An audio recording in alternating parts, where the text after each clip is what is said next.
قطع رحمی مت کرو. جہاں بھی قرآن میں اہل جنت کی بات آتی ہے تقریباً ہر جگہ اللہ نے کہا رشتہ داری جوڑتے. اگر رشتہ داروں میں کوئی خونی رشتوں میں ناراض ہو گیا ہے, غلطی اس کی بھی ہو, تو اپنے اوپر ڈال کے اس سے معافی مانگ لو. نبی نے فرمایا رشتہ داری جوڑنے والا وہ ہے کہ جو تمہیں سے توڑے تو تم اس سے جڑو. ہاں کوئی ایسا رشتہ دار ہے جس کو منا کے آپ دوستی کر لیتے ہیں, پھر بھی وہ آپ کی ٹانگیں کھینچتا رہتا ہے اور پھر اس سے قریب تعلق رکھنے میں محبت بڑھنے کے بجائے کم ہو رہی ہے, تو پھر اس سے واجبی تعلق رکھا جا سکتا ہے. جیسے نندوں اور بھابھیوں میں ہوتا ہے نا, جٹھانی. خاتون نے کیا اپنی جٹھانی کو گلے لگایا میرا بیان سن کے. جٹھانی کو کیا کیا, یہاں کوئی خاتون تراوی میں آتی ہوں اور میرا بیان سن, اب جا کے اپنی جٹھانی کو بھی میرا رشتہ ہے تم سے, سسرالی رشتہ ہے, بہت عزت احترام کا شریعت نے ہمیں حکم دیا ہے, آج سے تم میری بہن اور میں تمہاری بہن. وہ ملی, اس نے کہا بہن نہیں یہ تو تمہارا, شروع میں تو ایسی باتیں ہوتی ہیں, یہ تو تمہارا ظرف ہے, میں کہاں اس قابل, آنا تو مجھے چاہیے تھا. شروع میں تو ڈرامے بازی یہ چلتی ہے, آنا تو کس کو چاہیے تھا, مجھے چاہیے, لیکن تمہارا ظرف ہے. ہو گئی بات. اس کے بعد وہ جٹھانی صاحب اپنے شوہر کے ڈرامے کر رہی ہے. کیا کر رہی ہے, ڈرامے کر, شو مار رہی ہے. بعض لوگوں کو نا ہضم ہی نہیں ہوتی محبت.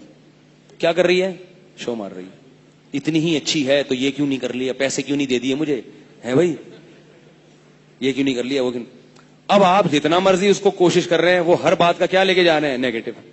تو پھر ایسے موقع پہ ہم خود ہی کہتے ہیں بھائی قطع تعلق تو نہ کرو, لیکن اتنا کلوز ہونے کی کوشش نہ کرو. کسی شاعر نے کہا ہے دور رہنا ہے ضروری پاس آنے کے لیے.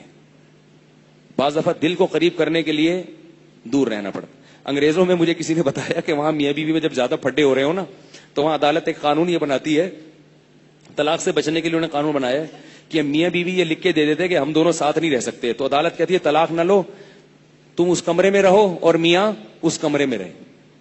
ٹھیک ہے نا, بچے درمیان میں دونوں سے ملتے رہیں. ٹھیک ہے نا, میاں ادھر منہ کر کے سوتا ہے اس کمرے میں اور بیوی ادھر منہ کر کے, تاکہ وہ کیوں بنایا کہ بھائی یہ ایک ہی کمرے میں آئیں گے تو کیا ہوگا, پھر وہ باتیں شروع ہو جائیں گے, تم نے یوں نہیں کیا, تم نے یوں نہیں کیا. تو بعض دفعہ میاں بیوی میں ایسا ہو جاتا ہے, بعض دفعہ بھائی بہنوں میں ایسا ہو جاتا ہے. اگر خدا نہ خواستہ کہیں ایسا ہو رہا ہے کہ قریب آ کے معاملہ بننے کے بجائے تو تھوڑا سا دور ہو جاؤ, لیکن پھر قطع صلہ رحمی کسی اور طریقے سے کرو. رشتہ داری تو جوڑنی ہے, اس میں تو دو باتیں ہیں نہیں. وہ پھر حدیث میں بتایا کہ سلام سے رشتہ داری جوڑو. صرف کبھی کبھار فون کر کے السلام علیکم بھائی کیا حال ہے یار, خیریت سے آپ, ہاں خیریت, آج کیسے یار, بس سوچ رہا تھا بہت دن ہو گئی بات نہیں ہوئی, بس میں نے کہا ذرا سلام دعا ہو جائے, بچے بچے ٹھیک ہیں, گھر میں خیریت ہے الحمدللہ. اب آپ کو پتا ہے زیادہ لمبی بات ہوئی نا تو پھر پڑھنا شروع, تو بس اس کو نمٹاؤ, او بھائی خیریت, اور سب ٹھیک ٹھاک ماشاءاللہ, اچھا ذرا جانا تھا نماز کھڑی. فون ہی ایسے ٹائم پہ کرو جب جماعت کھڑی ہونے والی ہو, آئی بات سامنے. ورنہ وہ ایسے بھی ہوتا ہے بعض دفعہ, یہ سب حقیقت, تو فون پہ ہی پڑھنا شروع, پھر بات سے بات نکلی, پھر غیبتیں, پھر بہتان تراشیاں, پھر تو نے یہ, ابے میں نے تجھے فون کیا تھا, میں ایسے تھوڑی کیا, ابے تو ہوتا کون ہے, ابے آج رہا, تیرا سر پھاڑوں گا, یہ شروع فون پہ ہی. حقیقت ہوتا ہے. تو ایسے موقع پہ کیا ہے بھائی,